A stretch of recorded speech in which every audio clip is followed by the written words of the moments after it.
อุปยกไปอีกแล้วปะลุงเอ้ยน้องลีโอน้องลีโอน้องลีโอเพื่อเพิ่นฝากขึ้นมาเรื่องจะซอยทางน้องพรที่พอติดถ้ำนั่นขบวนการสิเบิ่งอีกเทื่อนึงเนาะว่ามันเป็นยังไงแน่ว่าพอไปบ่หรือว่าจังไดเนาะแต่ใจบุญนี้ก็อยากไปหั่นน่ะพี่น้องอยากไปเนาะก็ได้ร่วมกับทางแม่น้องนิ้วเพิ่นแหละให้พ่อไปเวียกบ่ให้พ่อไปเวียกบ่ลูกพอนะแค่พอนะจัดการไอ้บาทได้บ่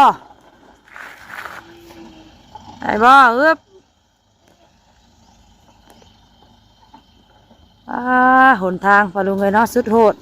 ขนาดนี้ขนาดมันแดดได้นี่เนาะกันว่าฝนตกจักสิซ้ำใดปะลุงเลยเนาะแม่เอาบุญมาเมาไข่เด้อเชอไข่ช่วงนี้พี่จะคลายทางนั้นที่ซอชีวิตได้ส่งไปไกลแล้วบัดนี้บนพอตกมารอบนายแม่นผู้ได้บาทเวียงจันทร์มาได้บาทเอาไปไกลแล้วเราจะได้ว่านก็ฝนตกมือว่ะไปหาคนมาพี่ก่อนก่อนจังเฮาโลแห่งแรงจังว่าผลบ้าพิษบอลจังว่าอย่างผลบ้าพุ่นว่าเห็นผลยุดโดดมา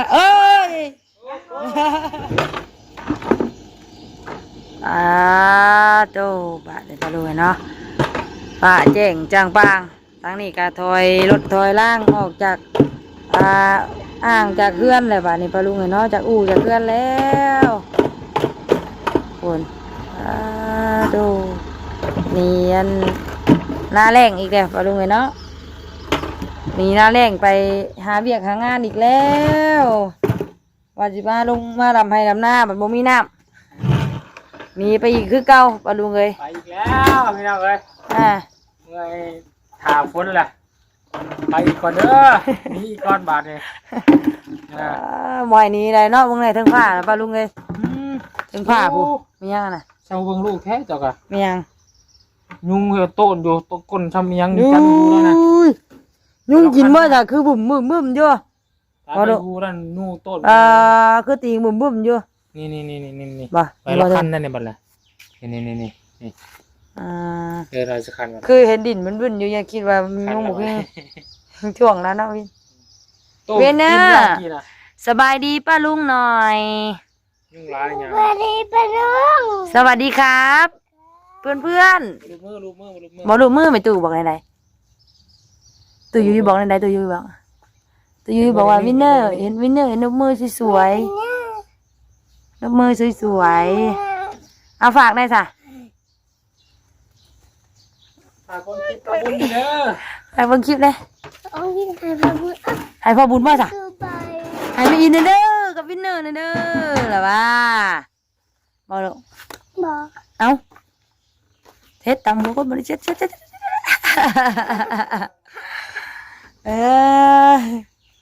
วินเนอร์พ่อปลาจะไปป้ายอะไรมื่อนี่น่ะไปรู้พ่อบุญคนยังมาน่ะโถ่ในพอได้ยังอันนี้ดูพ่อบุญได้ยังเด้คนยังไปนี่น้องลีโอของตัวยุ้ยมาอยู่ดึงลูกอะของเพื่อนแน่นี่น่ะของตัวยุ้ยไปฝากอันลีโอน้องบ่เป็นเนี่ยเห็นว่าหมดครบเลยลูกละ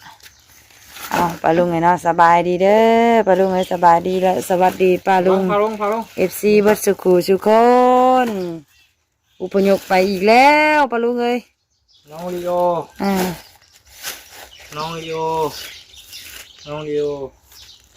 3 ถุงแมนบอดีกะอันนี้น้องป๊อปหรือว่านี่น้องป๊อปปี้น้องป๊อปปี้แล้วก็เป็นแก๊สบวกแก๊สนะเป็นแก๊สเครื่องเป็นแก้วเลยแม่เราบอกมันเป็นแก้วเป็นอย่างนี้เป็นแก้วจอกเป็นแก้วเป็นอย่างนี้แล้วว่าเป็นเครื่องในเฮือนเราแต่ว่าเราแบ่งปันไปใส่เราแม่ตูยุยอันนั้นนี่ไปชงพ่อบ่นี่โดยอันนั้นพ่อบ่อันนั้นพ่อเด้อเราหน้าจากมาเด้อตู่กับพ่อเด้อฝนตกแม่จะโทรมาเด้อ เคบ่ น้อยลูก ในหมดได้พอกันตีนน่ะตื่นเช้ามาเห็นแต่แดดจางปางพี่น้องไอ้เนาะแต่ละมื้อ คนมาวิ่งคนมา เป็นสิเบิดเดือนเอาซื้อปีนี้เนาะอันเดือนนี้น่ะ มา ยังบ่มีฝนเลยปะลุงเอ้ยตั้งแต่วันที่10เนาะฝนตกน่ะ ใจ ตั้งแต่วันเกิดลุงจันทร์ตกหน้อยหนึงตอนน่ะปะลุงเอ้ย อ่ะ เขาก็สิแห้งแล้งไปแล้ว ได้ของฝากจากเมยุ้ยไปให้ทางเซโปนพี่น้อง เอาจกเป็นอย่างจกดังเฉยเอาแล้วแม่ตัวนี้กะคนเครื่อง โอเคซอยพอได้หน่อยแท้ แต่พอไถนาบอกพระยีไถนาลูกละแม่บอกโดนน่ะยุงบอกครบนี่กะนี่ยุงครบบ่ ยุ่งลายได้ยามมีเด้อ น้ำค้างน้ำยังมันถอออกก็เด้อบ่อยแค่ยุ่งไข่ใช่ มันแดดตกแล้วบัดแดดเดี๋ยวยุงไปแล้วมาดีบาย ลายแม่นะ บายขวดนมลูกเอาออกมาหน่อยเด้อหันเด้อจนเขียวบ่เลยไปจักเปลี่ยนใหม่ซะบัดนี้เป็นอันดื่มนมตั้งแต่รุ่นก่อนผู้ไปลุงไงเนาะไปรถพอไว้ให้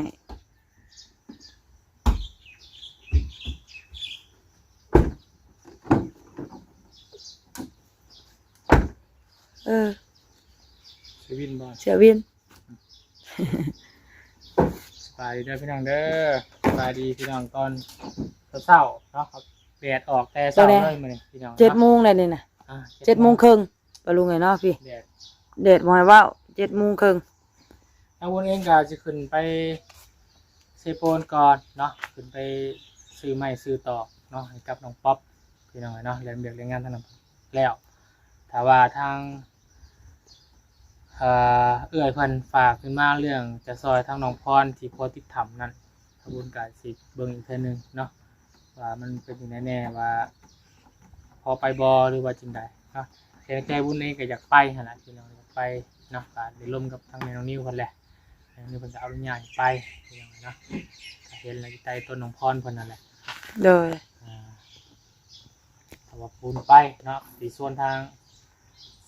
ลุงเนาะลุงจันเบิงแล้วก็ส่วนทางหมูครูและทีมงานภายในอยากไปนะพี่น้องเนาะไปก็ต้องนี่แหละเนาะเผื่อไปหลายคนมีคนออกค้าน ค้านการน้ำมันน้ำมันเนาะ มันไกลเลยเนาะ ใจพี่น้อง ไปสิฮอด ถ้าเราเตรียมมาว่านี่500 กว่ากิโล นั่งรถจักรชั่วโมง 12 ชั่วโมง ตัว12 ชั่วโมงไปลุงเลยว่าสมมติว่าเขาไปคือตอนเช้าเลยจักโมงสิฮอดตอนแรงพุ่นแล้วเนาะ ค่ำหมดแล้วซ้ำเบี้ยงนะ อืม แต่ว่าไปยามนี่มันอยากทางอย่างเนี่ยเดีมันเป็นยามฝน ไปเส้นทางบ่ดีสิติ เพิ่นคอมเมนต์บอกกับบุญอยู่ว่ามี2ทางให้ไปทางหนึงคือไปหอดท่าแขกเข้าไปทางนากาย อ๋อ ที่เข้าไป ขึ้นฟู ขึ้นฟูนั่น ขึ้น แล้ว ภู ก็ นา ลัก กา ซาวแล้วก็ไปทางลักซาวต่อไปเลย ไปเป็นไซสมบูรณ์ แต่ว่าใกล้กลัวแต่ว่าทางมันยากแล้วอะ อ๋อ แต่ว่าไปทา ทาง งกันซ้ำกันจ้ะ ไปทางปากสั้นนี่ก็มันใกล้แต่ว่าก็มันก็ทางสบายกว่า ไปทางสบายเอา ถ้า บาปรถ ถามทางหัวเตียงว่านนี่ไปหอดปากสั้นไปหอดปากสั้นน่ะว่าปากสั้นน่ะเลี้ยวมีทางเลี้ยวไปแขวงสมบูรณ์น่ะ อืม ไปหันเข้าไปน่ะประมาณ6-7 ชั่วโมงแต่ว่าทางยากนะ ทางยากค่อยไปเอาไปพุ่นก็ต้องหลายมื้อเลยนะจังสิลงมาเนาะมันจังนั่นแน่ปะลุงเลยเพราะว่าเพื่อเฮาเดินทางไปก็ไกล ไปสิมื้อ1 2มื้อก็สิมามันก็บ่ได้เด้เนาะเพราะว่าการเดินทางเฮานี่มันก็ไกลแล้วมันก็ใช้เวลาโดนหั่นน่ะต้องไปอยากตกเลยตก ลงมาบอกลงมา ประมาณอาทิตย์หนึงหรือว่า10 มื้อสิใครอยู่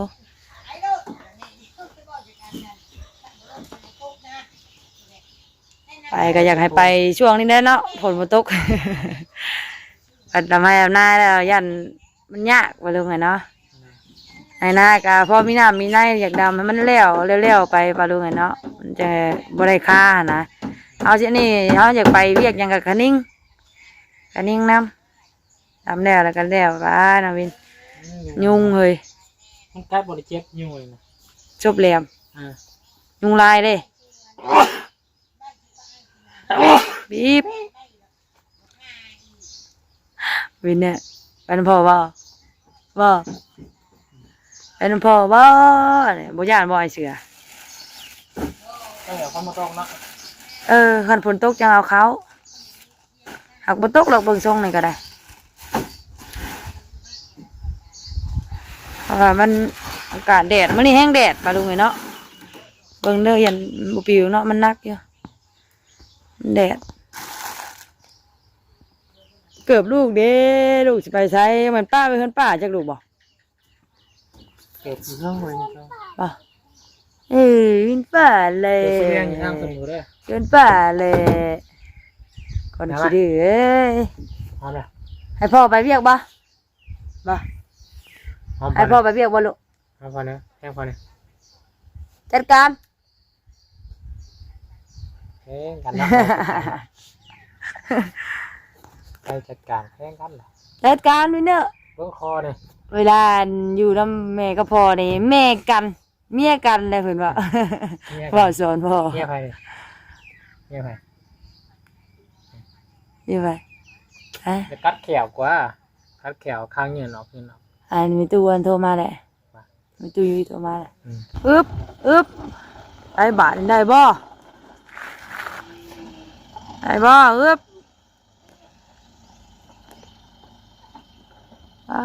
หนทางปลาลุงเลยเนาะสุดโหดขนาดนี้ขนาดมันแดดได้นี่เนาะกันว่าฝนตกจักสิซ้ำใดปลาลุงเลยเนาะอึบผุดโกนลงถ้ามันแดดนี่แห้งสิอันฝนตกนี่แห้งสิเปื้อนปลาลุงเลยสิเที่ยวบ่ได้ได้แถวนี่นี่ขนาดแดดได้นี่เนาะแดดโดนได้นี่บอลลูนเนาะตัดภาพมาบัดนี้ทั้งน้องวินเนอร์อันไปซอยอันไปส่งพ่อมาเอาแดดเลยบอลลูนเอ้ยแดดแต่เศร้าแต่เสียโพดเนาะอยากไปส่งพ่อเฮือนเชื่อว่ะเนาะพาเพิ่นไปส่งพ่อเพิ่นเชื่อแล้วก็จังลงมาจังสิเลี้ยงงัวบอลลูนเนาะหายพ่อวินเนอร์พอมาแล้วก็ติดพอ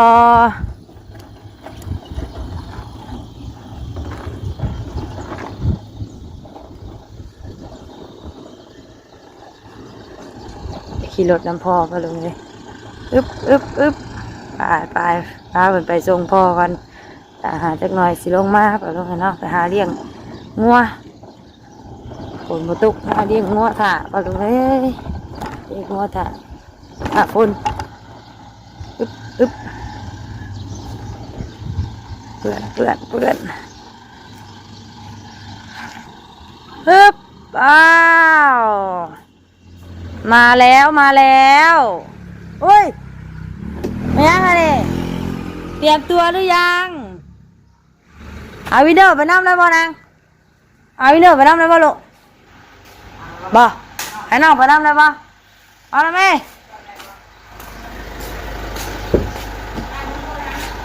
ตาเเชื่อถามไปโรงเรียนอยู่เชื่อถามไปโรงเรียนอยู่เอาไว้นะแม่บ่ไปบ่เอาคือบ่ไปไอ้ตาถ่ายอยู่กระเป๋าลากก็มีไปเบิ่งไปเอาไว้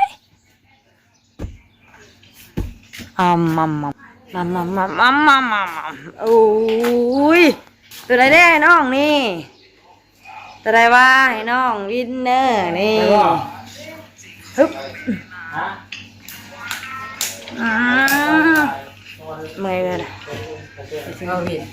สิบางเงียนด้วยบ่บางในนักเรียนยังนอนเบิ่งอยู่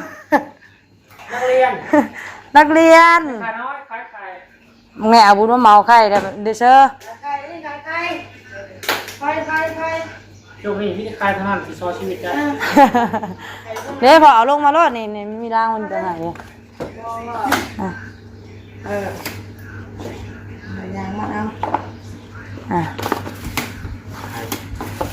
ไก่ยังไง ไก่ นุ่ม ไข่แล้วก็นมเกลือ นุ่ม พี่น่ะง่ายมาพี่เดี๋ยว เท่าเท่านี้นี่ มาประเดิมเนาะวิน โอ้ ประเดิมให้ส่งพ่อกลับบ้าน ชมพูกับบ้านนะดูก็จะไปใช้ดูไปเฮียนว่าไปถึงไปดู ไปดี โอ้ยความเป็นอะไรนะ ประเดิมให้ป้าอัน เท่าไหร่ครับเนี่ย มันมีราคาของมันเลย ป้าบ่ได้เขียนไว้บ่ มันมีแต่ละน้องมาทำหาไปน้ำเชื้อไปเชื้อไปเลย อันนมอย่างนี้แล้วอันเอาอย่างเดียวป่ะ ไปน้ำเชื้อ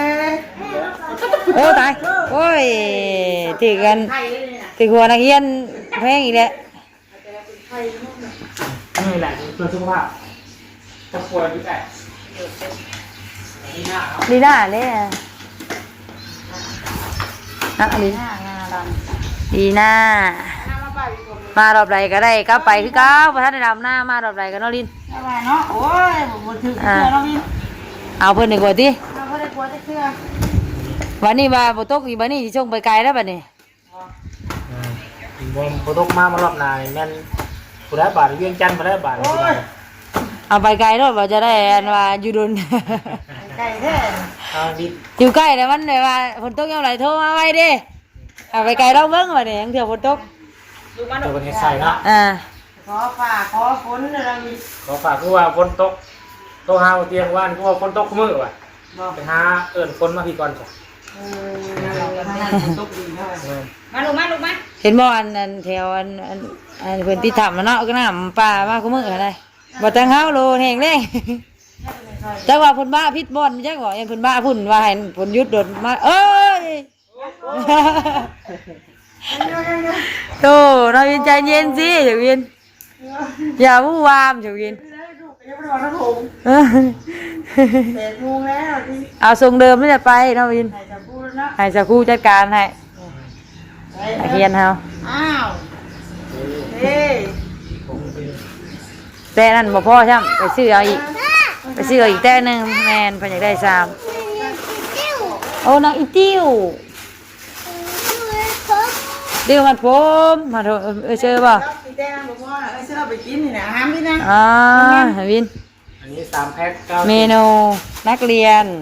อันนี้แพ็คมาเศร้าหา100,000 100,000 90 บวกแสน25เนาะ165 345 145 บดนี้นะเอาอีกบนมน่ะพอบอกเอาขนมเด้เราบอกว่าเอาขนมเพื่อไปพ่อคนทางอย่างเราบ้าง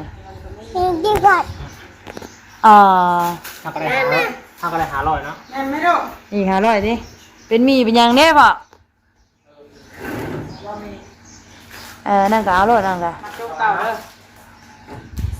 มาจุกเก่าแล้วคือนะ มีอย่างเด้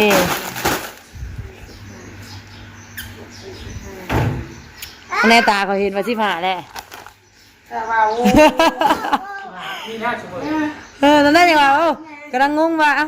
คือ15ตัวอะไร นี่ช็อกแก๊ส เป็น595 แล้วก็หา